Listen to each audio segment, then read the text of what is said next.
आज हम टॉपिक आप लोग के साथ स्टार्ट करने जा रहे हैं।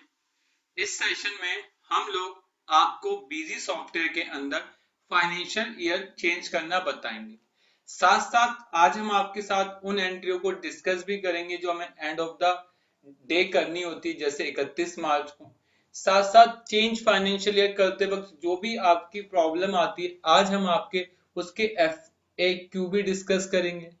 अगर आप इसमें खाली चेंज फाइनेंशियल ईयर देखना चाहते हैं तो आप इसमें लास्ट 10 मिनट्स इस वीडियो के देख सकते हैं, जिसमें खाली फाइनेंशियल ईयर को चेंज करना बताया है। लेकिन अगर आप इस वीडियो को पूरा कंप्लीट करते हैं तो आपकी जो भी प्रॉब्लम आती है चेंज फाइनेंशियल ईयर से रिलेटेड, एंट्री से रिलेटेड, वो सारी आज खत्म हो जाएगी। मानता हूँ वीडियो थोड़ी लंबी होगी, लेकिन आप लोगों के लिए इंपॉर्टेंट है, इसलिए आप इस वीडियो को कोशिश करें कि पूरा देखें। चलिए हम स्टार्ट करते हैं अपने टॉपिक को। सबसे पहले हमने आपके साथ एक कंपनी ओपन कर रखी है जिसका नाम है एसएस सॉफ्टवेयर की। इस कंपनी में हमें फाइनेंशियल ईयर बनाना है, लेकिन फाइनेंशियल ईयर बनाने से पहले इस कंपनी में हमें 31 मार्च को कुछ एंट्रियां करनी है। जैसे अगर हम बीजी को ओपन करें या ईयर एंड एंट्रीज पर जाएं तो आपको पता है in India in accounting period from 1 अप्रैल 2000, अब जो भी ईयर हो उससे स्टार्ट होता है, 31 मार्च को क्लोज हो जाता है। Hence, on the 31st March, closing of the accounts is done and the balance are carried forward to the next financial year. There are the various entry which are entered at the end of the financial year, only such as the depreciation charge, fixed asset, interest paid on loan, profit transfer to the partner account, and tax paid payment for the last month of the year. In document, we will discuss posting of all this year and entries in the detail. Clear है? सबसे पहले year and में जो सबसे important entry होती है वो आपकी कंपनी की डेप्रिसिएशन की एंट्री होती है। आप सभी को पता है कि डेप्रिसिएशन क्या होता है। डेप्रिसिएशन मतलब होता है किसी चीज की वैल्यू को कम हो जाना। मतलब मान लो मैं कोई फोन खरीद के लाया जिसकी कीमत 1 लाख रुपए थी, लेकिन एक साल बाद इसकी कीमत 1 लाख रुपए नहीं रहेगी, कुछ परसेंट कम हो जाएगी। तो उस कम हुई वैल्यू को अपनी बैलेंस शीट में दिखाना है, ताकि मैं जब बैलेंस को आगे नेक्स्ट ईयर कैरी फॉरवर्ड करूं तो उसकी वैल्यू वही जाए जो एक्चुअल में। इसलिए हमें एक डेप्रिसिएशन की एंट्री पास करनी पड़ती है। अब डेप्रिसिएशन दो तरीके से लगता है। अगर आप प्रोप्राइटर हो, पार्टनरशिप फर्म हो, या फिर एक एओपी बीओआई या मतलब नॉर्मल बंदे हो, तो उस केस में आपको अपना इनकम टैक्स एक्ट 1961 के हिसाब से डेप्रिसिएशन कैलकुलेट करना है। अगर आप प्राइवेट लिमिटेड एलएलपी या फिर आप लिमिटेड कंपनी हो तो उसमें आपको अपना जो भी डेप्रिसिएशन लगाना है उसे कंपनी एक्ट 2013 के हिसाब से लगाना है। अब मुझे पता कैसे चलेगा मेरी कंपनी में कितनी फिक्स एसेट है, तो उसके लिए आपको डेप्रिसिएशन चार्ट पे आना है। डेप्रिसिएशन चार्ट में आपको इनकम टैक्स पर जाना है।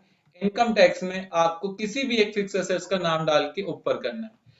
ओपन करा तो यहाँ पर देखो बीजी सॉफ्टवेयर जो मैंने 11,186 रुपए 44 पैसे का खरीदा था, इसकी फाइनल वैल्यू इतनी थी और इस पर अपना हम इनकम टैक्स एक्ट के हिसाब से 40% डेप्रिसिएशन चार्ज कर रहे हैं, जिसकी वैल्यू 4475 रुपए होगी और टोटल अब इसकी वैल्यू नेक्स्ट ईयर 6,711 रुपए कैरी फॉरवर्ड होगी।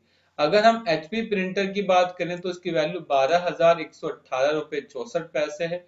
40% इसकी वैल्यू कम हो जाने के बाद इतनी रह जाएगी और ये इतना चला गया। अगर आप इसे खोल के देखेंगे तो आप इसका लेजर भी देख सकते हैं।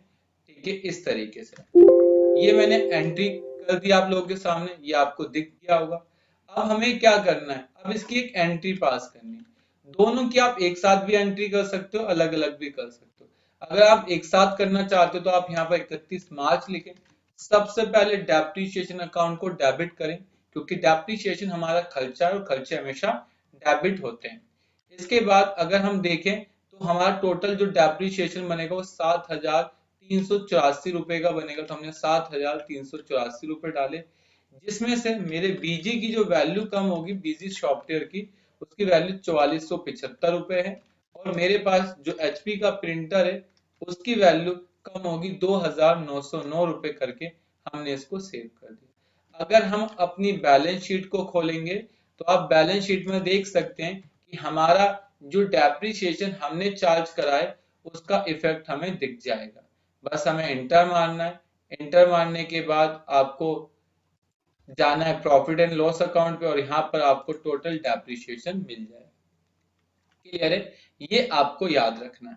इतना हो जाए तो फिर आपका काम बन गया। तो याद रखना, जब भी आप डेप्रिसिएशन की एंट्री करेंगे तो डेप्रिसिएशन अकाउंट डेबिट और जो भी फिक्स असेट्स है आप उसको क्रेडिट कर देंगे इस तरीके से। इसके बाद नेक्स्ट एंड मोस्ट इंपॉर्टेंट है interest paid on loan taken from bank. अगर तुम बैंक से कोई लोन लेते हो और आप उसकी मंथली ईएमआई पे करते हो तो आपको पता है कि जब भी आप कोई ईएमआई पे करते हैं तो उसमें दो अमाउंट होता है, एक होता है इंटरेस्ट और एक होता है आपका प्रिंसिपल। मतलब जो आपने लोन लिया है उसमें से ईएमआई में से कितनी वैल्यू माइनस होगी और आप बैंक को इंटरेस्ट का कितना पैसा दे रहे हो। अब इसको एंट्री करने के दो तरीके। पहला तरीका कि आप जब भी ईएमआई की एंट्री करो तो आप प्रिंसिपल को अलग कर लो और इंटरेस्ट को अलग कर लो, या फिर पूरे साल एक बार पेमेंट करते रहो ईएमआई की और आखिरी में जाकर एक एंट्री पास कर लो। आइए एक एग्जांपल के साथ डिस्कस करते हैं। सपोज दैट मैंने 1 अप्रैल को कोई लोन लिया है, मैंने यहाँ से 1/4 करके लोन लिया। लोन मैंने जिस भी बैंक से लिया वो बैंक डाल दूंगा, मैंने लिख दिया कार लोन लिया है तो मैंने यहाँ से कार लोन डाल दिया। ठीक है, बैंक ये मेरा सिक्योर्ड लोन है, मैंने यहाँ से सिक्योर्ड लोन डाल दिया और मैंने इसे सेव कर दिया। ये मेरा सेव हो गया। अब मैं चाहूं, अब लोन जब मैंने लिया तो मैंने किस पर्पस के लिए लिया वो चीज भी तो मुझे बतानी पड़ेगी। मान लो मैंने कार के लिए लिया तो मैंने यहाँ से कार लिख दिया। कार क्या है? मेरी फिक्स एसेट, तो मैंने यहाँ पर 15% डेप्रिसिएशन डालकर सेव कर दिया। कार 1 लाख, मान लो कार 5 लाख की थी। अब इसके ऊपर जो मैंने लोन लिया है वो 5 लाख का लोन लिया है और 3 साल में मुझे इसकी पेमेंट करनी है। अब मैंने इसे सेव कर दिया, ये सेव हो गया। सेव हो जाने के बाद अब मेरी ईएमआई आती है। मान लो मेरी ईएमआई जो बनती है वो टोटल मेरी ईएमआई बनती है कितने रुपए की? अगर मैं यहाँ जाऊं तो मेरी मान लो इसकी ईएमआई बनती है टोटल 16,016 रुपए 50 पैसे की ईएमआई बनती है, जिसमें मेरा हर मंथ का जो प्रिंसिपल है वो 12,558 रुपए है और इंटरेस्ट मेरा कितना है? 3958 रुपए। तो मेरे पास दो तरीके हैं कि जब मैं अप्रैल में इसकी पेमेंट करूं, मैं अप्रैल में आया, यहाँ से ईएमआई की पेमेंट करनी है तो मैं यहाँ से डायरेक्ट कार लोन लिखूं और कार लोन की कितनी वैल्यू थी? 1616 रुपए। तो मैं यहाँ पर 1616 रुपए 50 पैसे डाल दूं और किस बैंक से पेमेंट कर रहा हूँ वो डाल दूं, सेव कर दूं।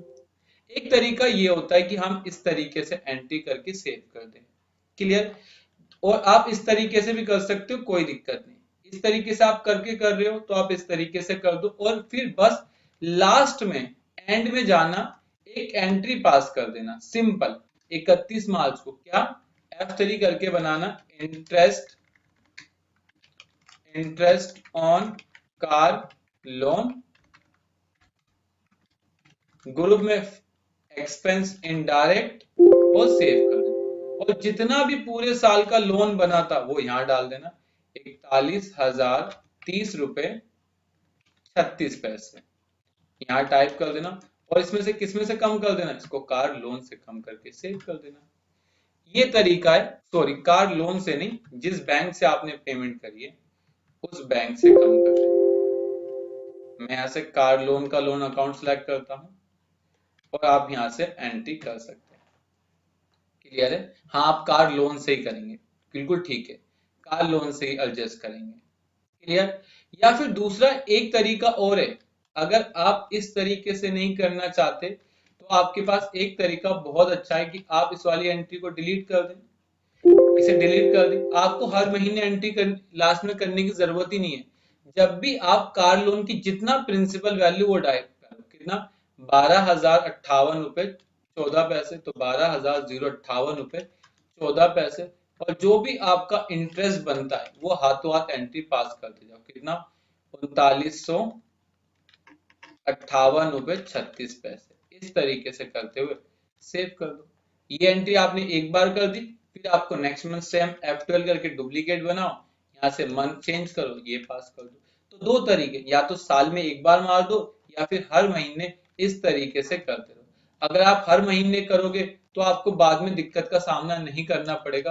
अगर आपसे कोई पूछे किस महीने कितना इंटरेस्ट कटा तो आप बता सकते हो कि सर इस महीने मेरा इतना इंटरेस्ट कटा है और मेरा इतना प्रिंसिपल। तो आप इस तरीके से बता सकते हो उसको, ठीक है। तो मैंने इस तरीके से टाइप कर दिया, लेकिन अमाउंट हमेशा 1650 रुपए ही रहना चाहिए, 16,016 रुपए 50 पैसे ही अमाउंट रहना चाहिए। तो आप इसको 63 कर दें, 63 नहीं, इस तरीके से, ठीक है। अभी 17 रुपए हो गए, तो इसे 62 रुपए करना था, इस तरीके से। क्लियर, सेव कर दे। तो आप इस तरीके से भी बिजी के अंदर कर सकते हैं। मैं तो प्रेफर करता हूं कि अगर आप मंथली करते हैं तो ज्यादा अच्छा है, बस आपको अपना लोन शेड्यूल मांग लेना। इसके बाद आपकी जो नेक्स्ट एंट्री आपके पास आती है, वो नेक्स्ट एंट्री आपको मिलती है प्रॉफिट ट्रांसफर टू पार्टनर। अगर आपकी कंपनी में पार्टनर है या आपकी कंपनी में कोई प्रोप्राइटर है, तो आप उसका प्रॉफिट को पास ऑन कर दें। जैसे अगर आप मेरी कंपनी में आए, तो मेरी कंपनी में इस समय जो प्रॉफिट निकल रहा है वो अप्रोक्सीमेट 1,78,806 रुपए 55 पैसे का प्रॉफिट निकल रहा है। और यही प्रॉफिट मुझे अगर मालिक को ट्रांसफर करना है, पार्टनर को ट्रांसफर करना है, या फिर कंपनी है तो कंपनी में ट्रांसफर करना है, तो किस तरीके से, बस आपको सबसे पहले प्रॉफिट एंड लॉस अकाउंट पे आना है। जितना प्रॉफिट था 1,78,806 रुपए 50 पैसे, और ये मेरी कंपनी में रोहित जैन नाम का एक बंदा है जिसके अकाउंट में हमें इस पैसे को ट्रांसफर करना है। तो हमने रोहित जैन के अकाउंट में एंट्री को ट्रांसफर कर दिया और हम इसको सेव कर देंगे। क्लियर है। तो आप इस तरीके से भी प्रॉफिट को ट्रांसफर कर सकते हो। तो प्रॉफिट अकाउंट डेबिट और जितने कंपनी मालिक है उसके अंदर ट्रांसफर कर देना। अगर प्रोप्राइटर का केस, तो मैंने अभी आपके साथ ये डिस्कस करा कि profit account debit to proprietor. अगर पार्टनर होते तो profit and loss account debit to partners, और पार्टनर जिस रेशो में आए हैं उस रेशो में। अगर एक पार्टनर 20% लेता है, दूसरा 60% और तीसरा 20%, तो आपको उसी रेशो में प्रॉफिट को बांटना है। लेकिन अगर आपकी कंपनी है लिमिटेड या फिर प्राइवेट लिमिटेड, तो उसमें आप अपने प्रॉफिट को किसी पार्टनर या डायरेक्टर में बांटते नहीं, उसे रिजर्व एंड सरप्लस में ट्रांसफर करते हैं। क्लियर है। तो यही एंट्री पास करते हैं, profit and loss account debit to reserve and surplus. Clear. और लास्ट आती है GST payment for the last month of the year. अगर आप अपनी कंपनी का जीएसटी अगर मार्च का बनता है, तो उसकी एक एंट्री पास करेंगे। क्या, सिंपल से एक एंट्री पास करेंगे, सीजीएसटी आउटपुट जितना बनता है वो डाल दें, और एसजीएसटी आपका जितना बनता है वो टाइप कर दें, और यहां पर इसे F3 करके एक पार्टी बना लिख दें जीएसटी पेबल के नाम से। क्या, जीएसटी पेबल। और ग्रुप में करंट लायबिलिटीज। अगर हम किसी खर्चों की पेमेंट नहीं कर पाते, वो हमारे लिए लायबिलिटीज होती है जिसकी पेमेंट हम नेक्स्ट ईयर करेंगे। तो आपको इस तरीके से एंट्री पास करनी है, और यहाँ पर आपको ले लेना है टैक्स एडजस्टमेंट। आप देखना चाहें तो इन्होंने भी इस तरीके से एंट्री करी है अपनी, ठीक है। सिंपल यही एंट्री जो मैंने बताई है, यही एंट्री करने। जो भी, अगर मेरा आईजीएसटी डेबिट होता तो आईजीएसटी डेबिट करता, सीजीएसटी डेबिट करता, एसजीएसटी डेबिट करता, और अगर इनमें से मेरा कोई एक डेबिट होता तो मैं उसको डेबिट करता, उसको पेबल करता। क्लियर। और इस पर इंटर मारकर मैं इसको सेव कर देता। क्लियर। ये भी आप काम कर सकते हैं। दूसरा, लेकिन सर अगर मेरा पेबल नहीं होता, मेरा रिफंडेबल होता, तब तब ये एंट्री नहीं है। तब इस केस में फिर आप एक अकाउंट बनाते जिसका नाम रखते आप रिफंडेबल, और फाइनेंशियल ईयर 1920, ग्रुप में अब करंट असेट्स डालते और इसको सेव करते। उसके बाद जितना आपका रिफंडेबल होगा आप वो अमाउंट टाइप करते। अब मान लो सीजीएसटी इनपुट में आपका रिफंडेबल बनता है 20,297 रुपए 46 पैसे, और सीजीएसटी में बनता है आपका कितना, सेम, और आपका एसजीएसटी में ज्यादा रिफंडेबल बनता है, तो आप यहां से अपना रिफंडेबल टाइप कर सकते हो अगर आपका रिफंडेबल बनता है तब। क्लियर। तब इस तरीके से एंट्री पास करनी है, लेकिन लेना हमेशा यहाँ पर आपको है टैक्स एडजस्टमेंट। क्लियर। तो ये आपको 4 एंट्रियां विशेष ध्यान रखनी है जो मैंने आपको बताई। पहला डेप्रिसिएशन का, दूसरा आपको इंटरेस्ट का, तीसरा आपको मैंने आपको जो बताया है वो लोन का, और चौथा आपका अभी जो हमने आपके साथ डिस्कस करा जीएसटी पेमेंट का।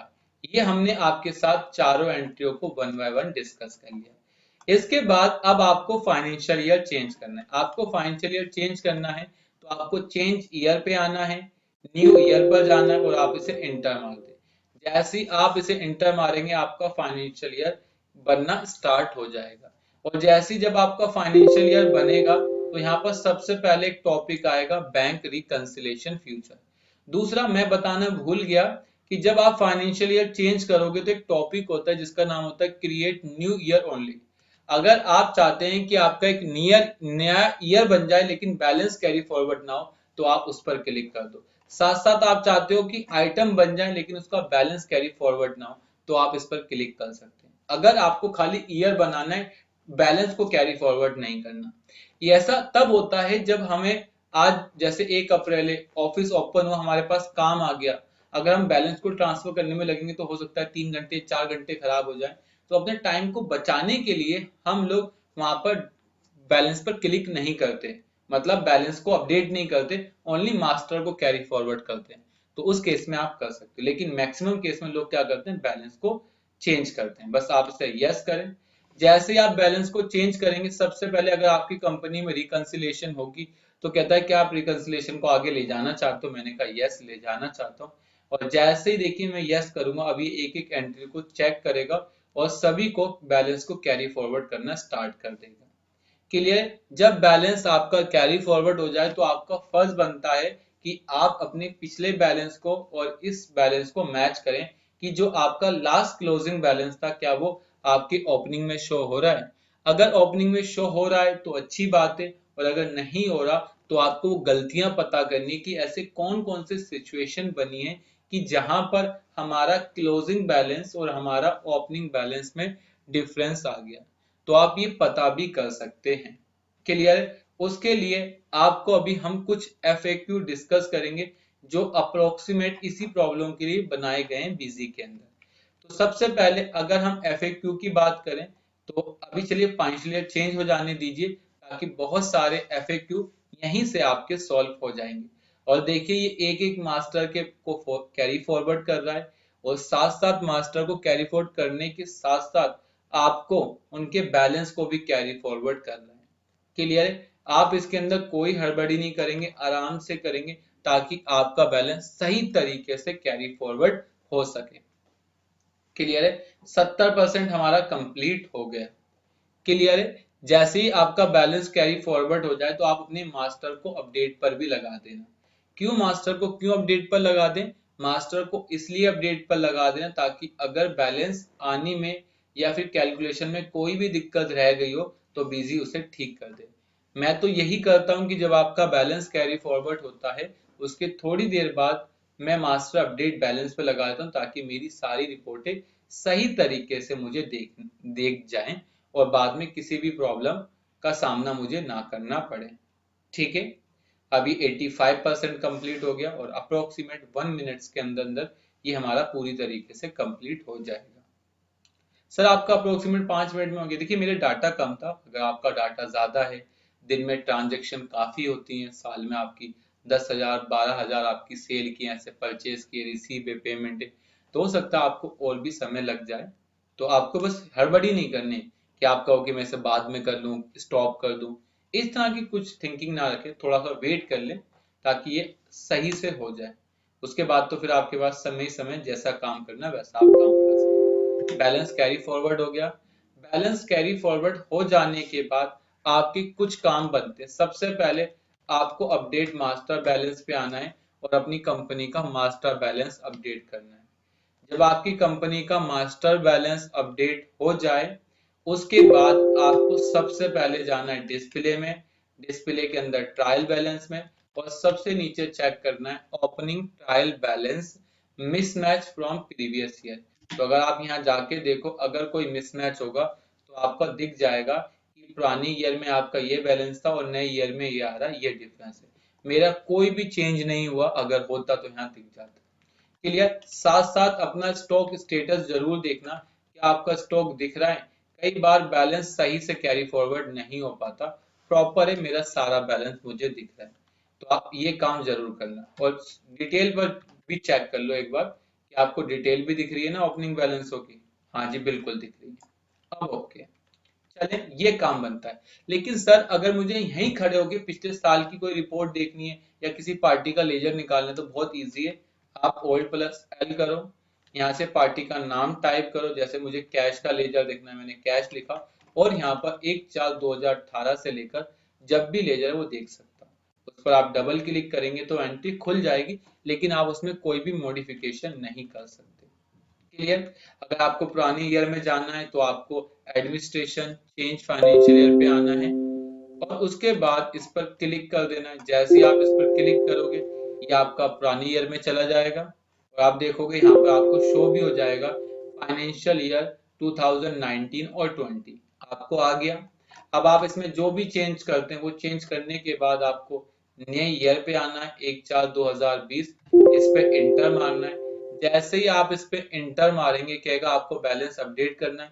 अगर आप कोई एंट्री करके आए हो, कोई मॉडिफाई करके आए हो, तो उस केस में आप इसे यस पर क्लिक करना, ओनली न्यू मास्टर पे क्लिक करके स्टार्ट कर देना। तो ये क्या करेगा, खाली न्यू मास्टर को ही अपडेट करेगा जो आपने चेंज करे।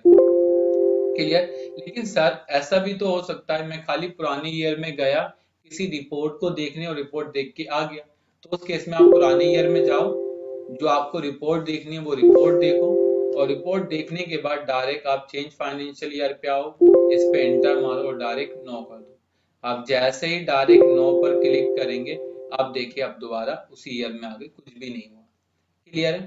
साथ साथ आप पुराने ईयर में गए, पुराने ईयर में जाने के बाद अगर आप कोई एंट्री करते हैं, पुराने ईयर में जाने के बाद अगर आप कोई एंट्री करते हैं या फिर पार्टी को मॉडिफाई करते हैं या फिर आइटम को मॉडिफाई करते हैं, उसका एड्रेस अपडेट करते हैं, कुछ भी करते हैं, सपोज दैट मैं यहाँ गया, यहाँ एक पार्टी थी एसएस सॉफ्टवेयर की, मैंने वो पार्टी बनाई, इसका जो भी एड्रेस था मैंने इसके एड्रेस में ये चेंज करा और सेव कर दिया। आप चाहता हूँ यही एड्रेस नेक्स्ट ईयर भी अपडेट हो जाए, तो जब मैं नए ईयर पे जाऊंगा, यस करूंगा, न्यू चेंज पर आऊंगा तो नीचे होता है कैरी अकाउंट फुल डिटेल, मैंने कहा यस करनी है, carry item full detail and do not carry item balance, मैं इस पर जैसे ही क्लिक करूंगा तो जो मेरा पुराने ईयर में बैलेंस नाम था वो नए ईयर में अपडेट हो गया।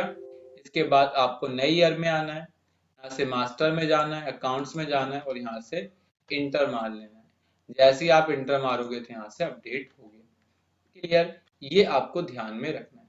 आइए अब हम स्टार्ट करते हैं अपनी बीजी के अंदर आने वाले FAQ को, जो आप लोगों के लिए काफी ज्यादा इंपॉर्टेंट है, जिसमें लिखा है FAQ on change financial year. सबसे पहले होता है how to create financial year without carrying balance. मैंने आपको बताया है कि अगर आप चाहते हो कि आपका खाली ईयर बन जाए, बैलेंस कैरी फॉरवर्ड ना हो, तो उस केस में जब भी आप फाइनेंशियल ईयर को चेंज करें तो आप इस बटन पर क्लिक कर दें। जैसे ही आप इस बटन पर क्लिक करेंगे आपका फाइनेंशियल ईयर बन जाएगा, लेकिन कोई बैलेंस कैरी फॉरवर्ड नहीं होंगे। क्लियर? तो यहाँ पर लिखा भी है, आप पढ़ना चाहें, to create financial year without carrying balance enable the option of create new year only, do not carry balance that appear while creating new year. Given here is a screenshot of a create new year window. Clear? इसके बाद दूसरा आपका जो FAQ आता है, how to delete company और single financial year. अगर मुझे किसी कंपनी का सिंगल फाइनेंशियल ईयर डिलीट करना है तो मैं कैसे कर सकता हूँ? मैं इस कंपनी को बंद करता हूँ, कंपनी को बंद करने के बाद मैं डिलीट पर आता हूँ और डिलीट पर जाने के बाद मैं उस कंपनी को डबल क्लिक करके ओपन करता हूँ और जैसे ही मैं इसमें अपना पासवर्ड यूजर डालूंगा, बीजी कहेगा कंप्लीट नहीं, मैं सिंगल पर क्लिक करूंगा, 19 को डिलीट करना है या 20-21 को डिलीट करना है, मैं यहाँ से कर सकता हूँ। क्लियर? तो ये मेरे पास ऑप्शन है कि मैं बीजी में किस तरीके से कंपनी को डिलीट करना चाहता हूँ। इतना हो गया। इतना हो जाने के बाद अब आपका जो नेक्स्ट टॉपिक, नेक्स्ट FAQ आता है, how to create a separate company for new financial year along with all master and balance if I have multiple financial year in a company. For example, I have a 3 financial year 18, 19, 19, 20, 2021. I want to create a separate company for a financial year 2020 and 2021। अब एक बंदा कह रहा है कि sir मुझे ना अब इस बैलेंस को कैरी फॉरवर्ड नहीं करना, मुझे इस कंपनी में एक और ईयर नहीं बनाना, मैं चाहता हूं मेरा एक कंपनी नई बने, इस कंपनी के जो भी क्लोजिंग बैलेंस है वो उसमें ओपनिंग बैलेंस में कन्वर्ट हो जाए। तो आपको याद होगा डाटा एक्सपोर्ट इंपोर्ट में सीखा था, बहुत सिंपल है।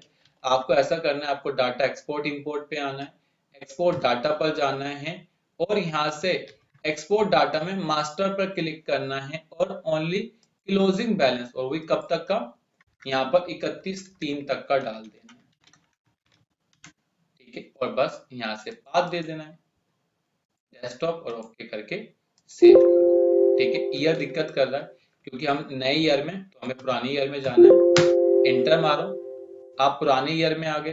पुराने ईयर में जाने के बाद अब बैलेंस को कैरी चेंज पर आओ, यहाँ पर जाओ, क्रिएट पर आओ, यहाँ जाओ, एक्सपोर्ट मास्टर और यहाँ से क्लोजिंग कर लो।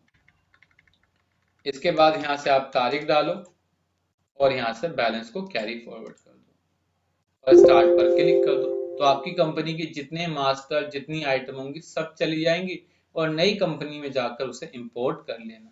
तो बीजी में एक बहुत अच्छा ऑप्शन है, अगर तुम किसी कंपनी का क्लोजिंग बैलेंस को ओपनिंग बैलेंस में चाहते हो तो आप इस तरीके से कर सकते हैं, ठीक है।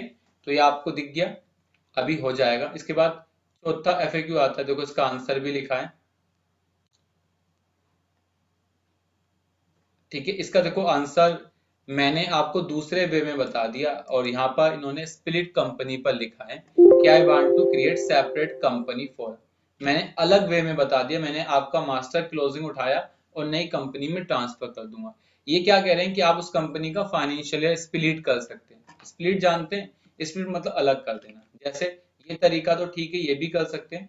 और दूसरा तरीका ये है कि आप इस कंपनी को क्लोज करो और यहाँ पर एक टॉपिक होता है जिसका नाम होता है स्प्लिट फाइनेंशियल ईयर। आपको स्प्लिट पर जाना है, अपनी बिजी कंपनी को सिलेक्ट करना है और यहाँ से इंटर मार देना है। जैसे आप इंटर मारोगे कहेगा 19-20 अलग करना है या 20-21 अलग करना है, उसे क्लिक करें और यहाँ से डिलीट कर दें। मैं चाहता हूं जैसे इस कंपनी से 19-20 अलग हो, वो कंपनी अलग अलग हो जाए। तो बस आपको इस पर क्लिक करना है, after splitting delete above financial year from source company, जो सोर्स कंपनी के अंदर फाइनेंशियल ईयर था वो डिलीट हो जाए। तो आप ये भी कर सकते हैं, क्लियर है।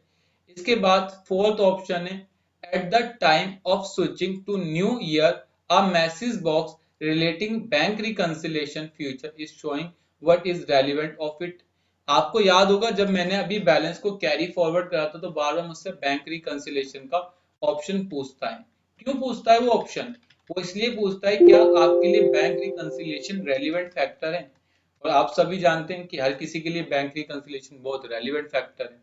तो इसलिए जब भी आप नए ईयर पर जाते हो और कोई अपडेट करते हो तो हमेशा आपसे पूछेगा कि आपके लिए बैंक रेलिवेंट है। अभी मैंने कोई ट्रांजेक्शन को अपडेट नहीं करा इसलिए उसने नहीं पूछा, वरना आप जब भी पुराने से नए ईयर पे जाओगे हमेशा आपसे पूछेगा बैंक रिकंसिलेशन आप अपडेट करना चाहते हो, तो आप यस कर देना। This message box appear only when you are using bank reconciliation future and most of bank entry are unclear. उस समय कुछ ऐसी एंट्रियां होती है जो क्लियर नहीं होती। If you want to carry over the information of unclear check to next financial year, then click yes, but otherwise click no button in the message box। अगर आपको नहीं चाहिए तो आप no पर क्लिक कर दें। 5 नंबर FAQ आता है, how can I work in multiple financial year in simultaneously. Simultaneously का मतलब होता है एक साथ मैं मल्टीपल ईयर पे कैसे काम कर सकता हूँ। इसका आंसर सिंपल है कि आपका बिजी मल्टी यूजर का होना चाहिए, तो आप एक समय मल्टीपल फाइनेंशियल ईयर पर काम कर सकते हैं, लेकिन प्लीज आपके पास मल्टी यूजर होना चाहिए। आ जाए question number 6, I carried over the balance to next year but still my stock account is not showing the value of stock in a current year, how to resolve this problem। मान लो मैंने financial year 19 से 20 में आ रहा हूं, लेकिन जैसे ही मैं 19 से 20 में आया मेरा बैलेंस ही कैरी फॉरवर्ड नहीं हुआ, आइटम का शो ही नहीं कर रहा। तो उस केस में आपको क्या करना है, आपको पुराने ईयर पर जाना है। पुराने ईयर पे जाने के बाद आपको अपनी स्टॉक या डिस्प्ले पर जब आप बैलेंस शीट निकालो तो बैलेंस शीट निकालते वक्त इस टॉपिक को अपडेट कर लें। अपडेट करने के बाद एक बार मास्टर को अपडेट कर दें और उसके बाद दोबारा बैलेंस को कैरी फॉरवर्ड करें। तो आप यहाँ देखेंगे साफ साफ लिखा हुआ update balance sheet stock display final result.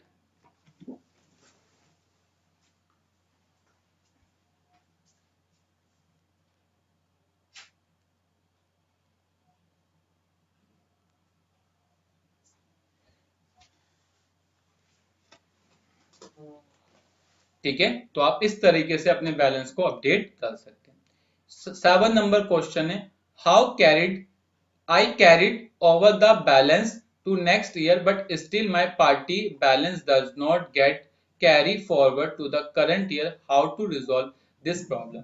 कह रहा है मैंने मास्टर को कैरी कर दिया, बैलेंस को कैरी फॉरवर्ड कर, लेकिन नेक्स्ट ईयर में शो ही नहीं कर रहा। तो उसने कहा है कि आपको अपडेट मास्टर पे जाना है और उसको अपडेट करना है और फिर कैरी फॉरवर्ड करना है। इसलिए जब भी तुम कभी भी फाइनेंशियल ईयर चेंज करो तो पहले यहाँ भी अपडेट मास्टर बैलेंस करो और नए ईयर में जाकर भी अपडेट मास्टर बैलेंस करो। आ जाए 8 number, how can I define the value of stock manually. मैं चाहता हूं कि मुझे ना अपनी स्टॉक की वैल्यू को खुद डिसाइड करना है। जैसे आपने देखा होगा जो प्रोफेशनल्स होते हैं, वो सीए जो होते हैं, वो आपका प्रॉफिट अपने हिसाब से रखते हैं ताकि आपको टैक्स कम देना पड़े। तो वो आप मैनुअली भी कर सकते हैं। आपको बैलेंस शीट में आना है, ओपन करना है, लेकिन आप जब भी बैलेंस शीट को ओपन करें तो आप इसको यस करना। यस पर क्लिक करने के बाद प्रॉफिट पर जाना, प्रॉफिट पर जाने के बाद आपको क्लोजिंग पर जाना, एंटर मारना और यहाँ जाकर इसे यस कर लेना। आप चाहो तो यहाँ से आप मैनुअली भी चेंज कर सकते हैं और आप चाहो तो अपने हिसाब से जितने परसेंट आपको प्रॉफिट दिखाना है आप F4 दिखाएं। मैं चाहता हूँ अपनी कंपनी में 21% प्रॉफिट दिखाना, तो देखो इसने स्टॉक को अपने आप चेंज कर दिया। मैं चाहता हूँ अपनी कंपनी में 8% प्रॉफिट दिखाना, स्टॉक अपने आप चेंज कर दिया। तो आप जैसा रखना चाहें आप वैसा रख सकते हैं और रखने के बाद बस यहाँ से इसको यस क्लिक कर दें। क्लियर। मैंने कहा मुझे अपनी कंपनी का प्रॉफिट 12% दिखाना है, एंटर मारा और इसे अपडेट करा, इसको 12% दिखाया, अपडेट करा और उसके बाद मैंने इसको सेव कर दिया। सेव हो जाने के बाद अब मैं क्या करूंगा, मैं इस बैलेंस को कैरी फॉरवर्ड कर दूंगा। तो मैं यहाँ जाऊंगा, एंटर, एंटर, यस और ओके। जैसे ही एंटर मारूंगा बैलेंस देखो मेरा कैरी फॉरवर्ड हो रहा है। इस तरीके से मैं बैलेंस को कैरी फॉरवर्ड कर सकता हूँ।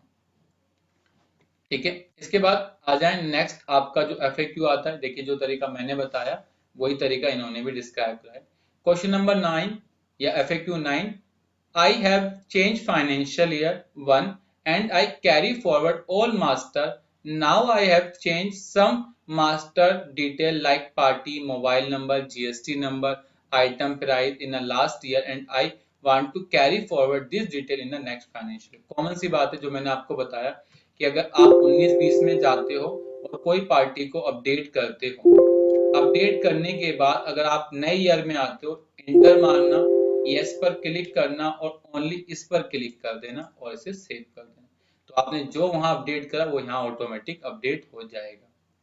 क्लियर है। आ जाए 10 आपका FAQ आता है, how could I reflect the opening balance in balance sheet. अगर मुझे अपना रिफ्लेक्ट करना है स्टॉक बैलेंस शीट के अंदर तो कैसे करें। To reflect the opening stock in a balance sheet, enter opening stock balance in stock account master by opening stock account master in modify mode and updating the value in opening stock data field. तो आप इस तरीके से कर सकते हैं। Common सी बात है कि आपको अगर अपना ओपनिंग बैलेंस को अपडेट करना है तो आप यहाँ जाएं, एंटर मारें, इसको यस करें।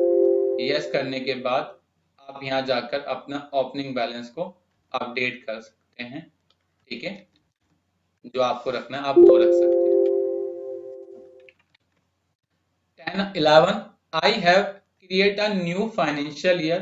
My last year closing balance of trial balance does not match with new year opening balance. How to resolve this problem? तो मैंने बताया था आपको ट्रायल बैलेंस में आना है और यहाँ जाकर चेक करना है कि कौन कौन से मास्टर आपके अपडेट नहीं हुए। इसके बाद आपका FAQ 12, how can I carry forward PDC entry in next financial year.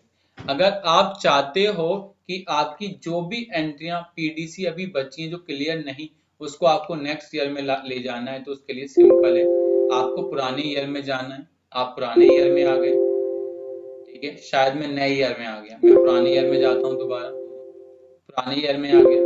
पुराने ईयर में जाने के बाद अब मैं क्या करूंगा, मैं आऊंगा यहाँ पर मिसलेनियस डाटा, यहाँ मुझे मिलेगा पीडीसी, पीडीसी पर क्लिक करूंगा। इसके बाद ऑल बैंक पर आऊंगा, एंटर मारूंगा, यहाँ पर जो भी होगी इस पर क्लिक करूंगा, और यहाँ एक टॉपिक होगा कैरी फॉरवर्ड करने का।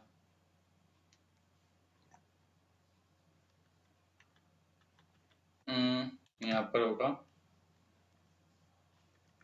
वैसे कैरी फॉरवर्ड तो हो गया होगा।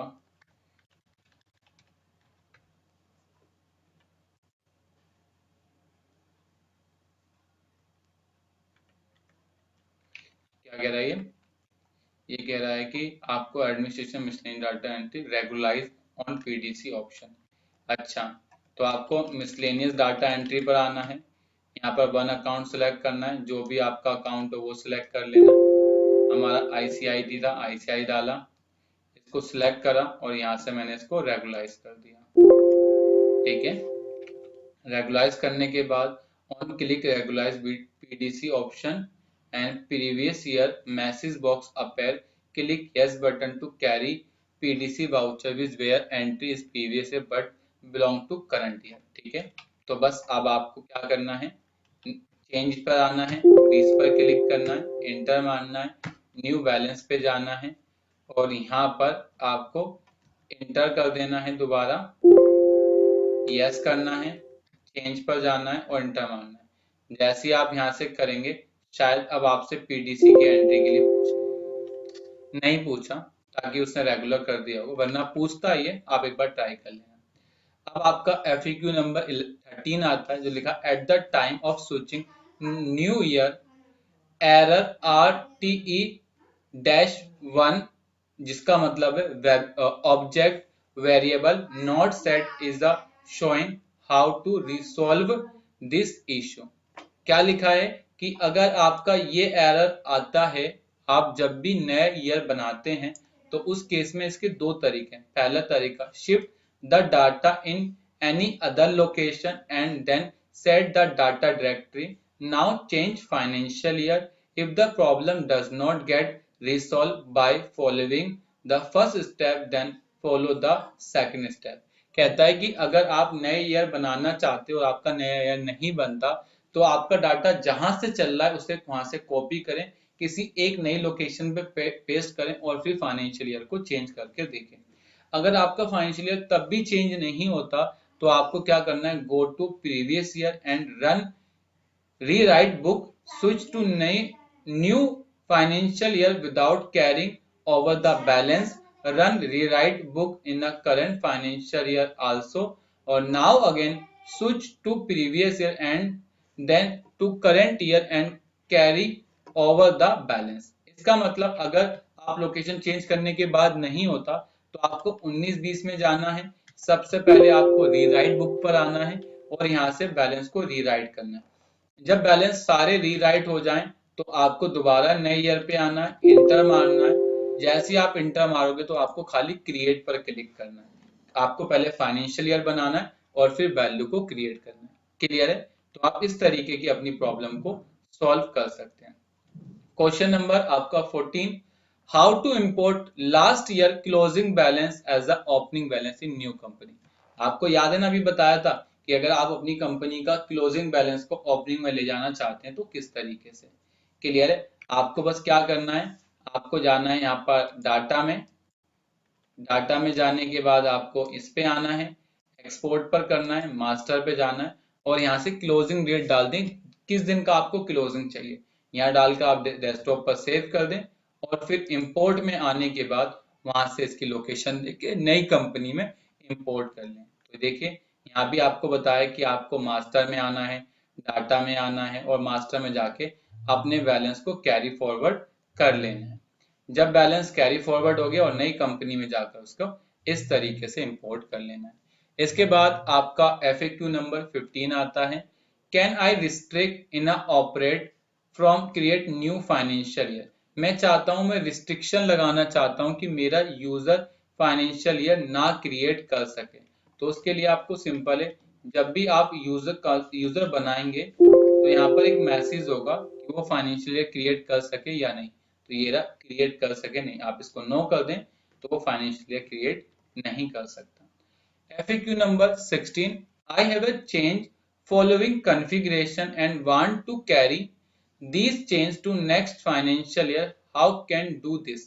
जैसे मैंने पार्टी वाइज स्ट्रक्चर बनाया, आइटम क्वांटिटी प्राइस बनाया, आइटम पैरामीटर वाइज प्राइसिंग बनाया या BCN बनाया, तो उस केस में आपको सबसे पहले नॉर्मल काम करना है।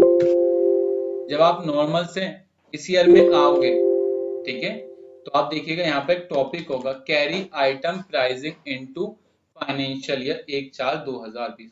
तो आपको इस पर इंटर मारना है, पार्टी आइटम प्राइसिंग लेना चाहते हो या फिर item quantity discount price structure, जो भी आप लेना चाहें आप उस पर क्लिक कर दें तो वो आपका उस ईयर में आ जाएगा। क्लियर?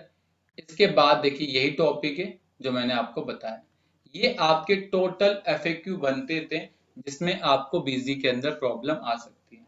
अगर आप इस वीडियो को शुरू से लेकर लास्ट तक देखेंगे तो डेफिनेटली आपकी जितने भी FAQ थे वो सारे खत्म हो जाएंगे। कई बार ये किसी को प्रॉब्लम आती है तो उसके लिए बहुत बड़ा टास्क बन जाता है क्योंकि डाटा सभी के लिए इंपॉर्टेंट होता है। ठीक है, तो अब अगर आप इस वीडियो को एक बार देख लेंगे तो आपको बीजी में आने वाली जितनी भी प्रॉब्लम है आप उनको फेस कर सकते हैं। तो बस आज के लिए इतना ही है। Thank you for watching video.